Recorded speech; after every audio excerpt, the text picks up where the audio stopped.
За мен изборът на училище беше лесен. Аз знаех, че в НТБГ мога да развивам всички свои умения и способности. Националната търговско-банкова гимназия е най-голямото държавно училище в страната. Обучаваме 1250 ученици по 7 специалности.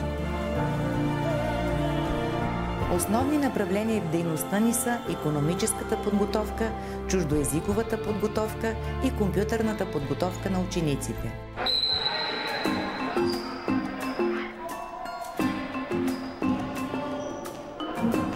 Тук срещнах приятели от цял свят.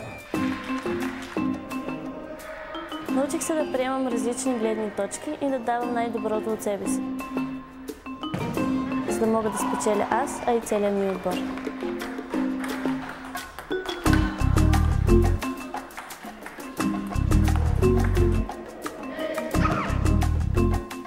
Аз завърших Националната търговско-банкова гимназия. А сега, вече като учител, съм щастлива, че мога да преподавам на силно мотивирани ученици и да им помагам да развиват своя потенциал.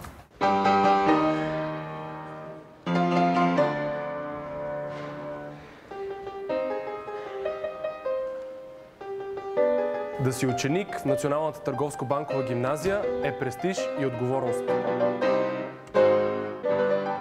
Тази демонстрационна постановка обяснява всъщност, че при поток светлина, т.е. частиците. Наша обща цел е да даваме не само знания на учениците от гимназията. Ние се стремим да ги изграждаме като творчески личности с самочувствие, амбиции, идеали. В Националната търговско-банкова гимназия се научих да прилагам знанията си, а не да ги трупам. Да се справям с трудностите, а не да ги избягвам.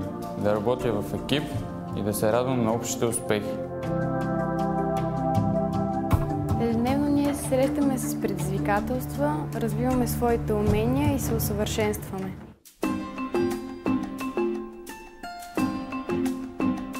Обучението в гимназията ни гарантира успешна професионална реализация. Развиваме широко международно сътрудничество с повече от 15 страни в Европа, Северна и Южна Америка и Азия. Учебните фирми на гимназията са винаги победителки. Не само в България, а също и в САЩ, Словакия, Швейцария и много други държави. Нашите ученици са участвали в 40 международни състезания в Съединените американски щати, Швейцария, Финландия, Германия, Франция, Словакия. Там те са спечелили 139 международни отличия. С гордост мога да отбележа, че нашето училище е символ на високо качество в образованието.